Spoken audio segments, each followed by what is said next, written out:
To convert degrees to radians, multiply by pi over 180.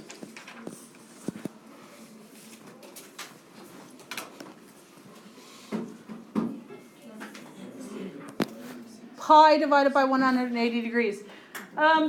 Notice that when we're working in degrees, we write that little degree symbol. When we're working in radians, we don't actually use any units, as long as the pi is in there. We'll talk about radians that don't include a pi, and then we will use units, but in general, we don't put any units. So to convert 60 degrees, hopefully you'll come to a point where you know that what 60 degrees is in radians without doing a conversion, because you're used to working with it. But multiply by pi over 180. So really 60 and 180, I'm just going to reduce. This is 60 pi over 180. And I want to reduce 60 over 80. So I'll divide them both by 60. What's 180 divided by 60? 3, right? So this is 60 pi over 180. You could even look at divide them both by 10, then it's 6 over 18. That's easy to reduce. It becomes pi over 3. You can use your calculator to do that as well. But if you're going to use your calculator, you don't want to put the pi in there. Like, you don't want to press the pi button, because we want pi as part of our answer. We want to say 60 degrees is 1/3 of a pi, 1/3 of a semicircle. So if you're using your calculator, don't punch in pi. Just keep pi as part of your answer. So 75 degrees, again, we're going to multiply by pi over 180. So it's 75 pi over 180, but we need to reduce that. Divide them both by 3.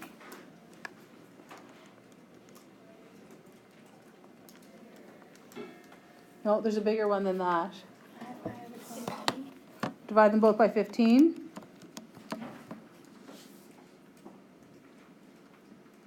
And you get 5 pi over 12. That's not one of the ones that we talked about when I showed you kind of that circle with the radians. But 5 pi over 12, if you want to think about where that is, think about splitting that semicircle into 12 pieces and counting out 5 of them. It's a bit less than a half, right? So you could get kind of an idea. 5/12, a little bit less than a half. So it's going to be an angle, something like that, more or less.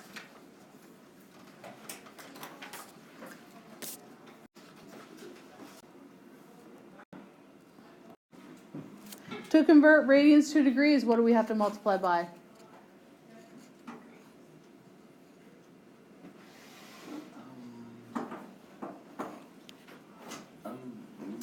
Two.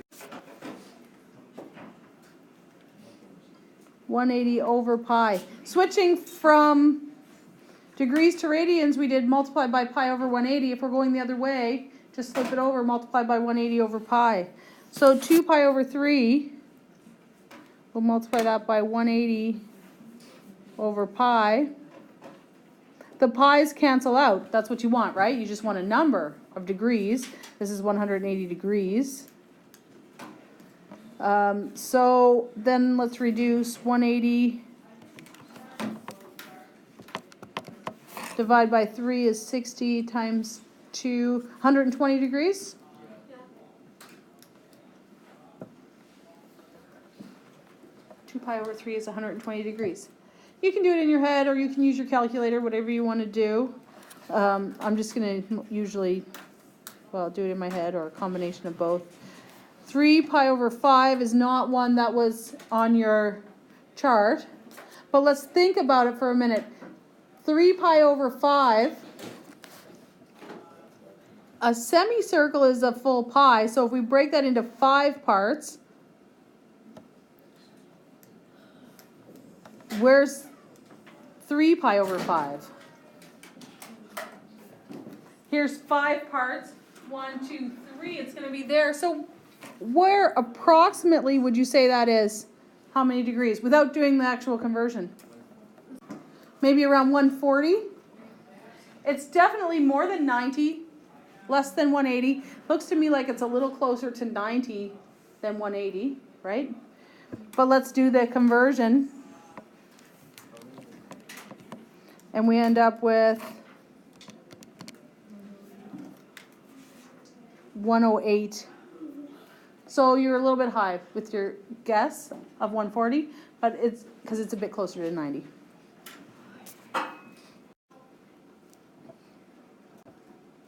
Let's see what else I've got for you. Oh, here we go. This is the other thing I wanted to do today. We're going to talk about arc length. When we talk about arc length, we're talking about a piece of the circumference of a circle and how you find the length of that.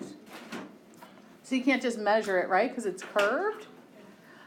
So we have a formula, and the formula is there at the top. The formula for arc length is A equals R times theta, where A is the arc length.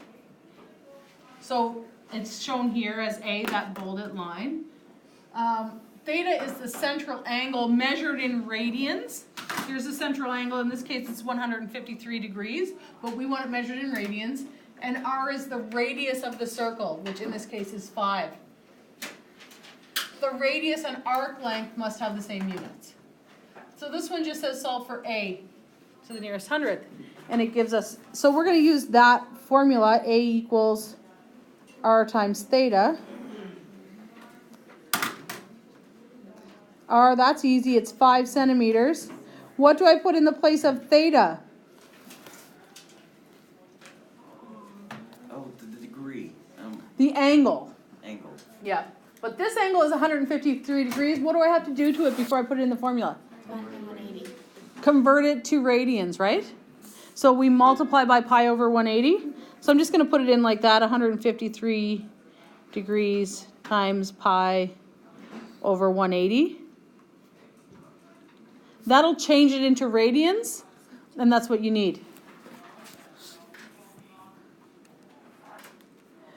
So then to find the arc length, I'm just going to punch all that into my calculator. So I'm going to do 5 times 153 times pi, and here I am going to use the pi button, and then divide by 180. And I get that the arc length is 13.35 centimeters. It said to the nearest hundredth. Radius was measured in centimeters, which means arc length is measured in centimeters. Does that seem like a reasonable answer? If this is 5 centimeters, the radius, does that seem like it could be 13.35? Yeah. It's like not quite 3 times as much. So you should be looking at that. Does your answer seem reasonable? If you forgot to change, or if you used an angle in degrees, and forgot that it had to be measured in radians, your answer would be way off, right? So it's always good to check the reasonableness of your answer. Here's the next question. Solve for theta. So here it's asking what is the angle, and then it says express your answer as a degree to the nearest hundredth. So we're going to use the same formula. A equals R times theta, except now we're solving for theta. A over R equals theta. Right. So we'll change it around by dividing by R, and theta is equal to A over R. Just divide by R on both sides to get the theta by itself. So it's going to be, 6 divided by 3, which is equal to 2. What does that mean? 2 what? 2 radians.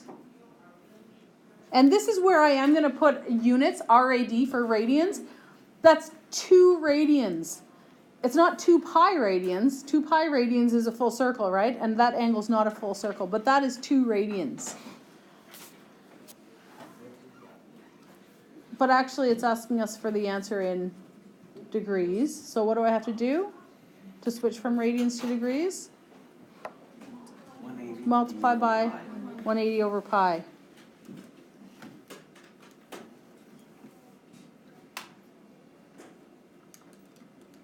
And that comes out to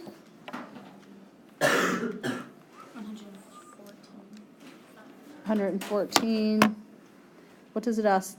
To the nearest hundredth? So 0.59 degrees.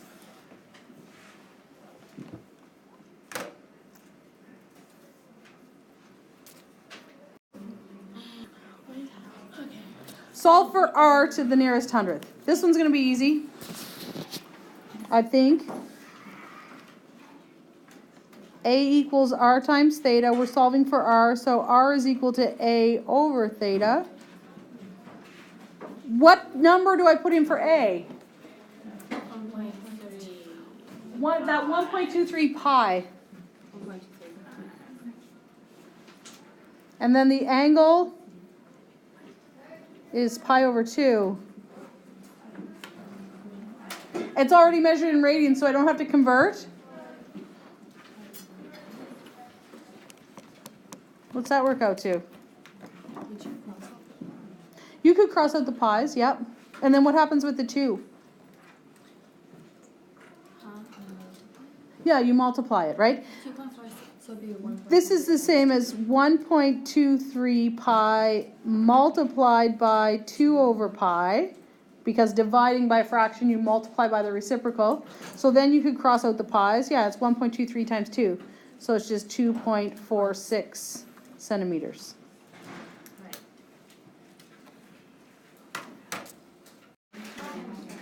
Here's the last one. Solve for n.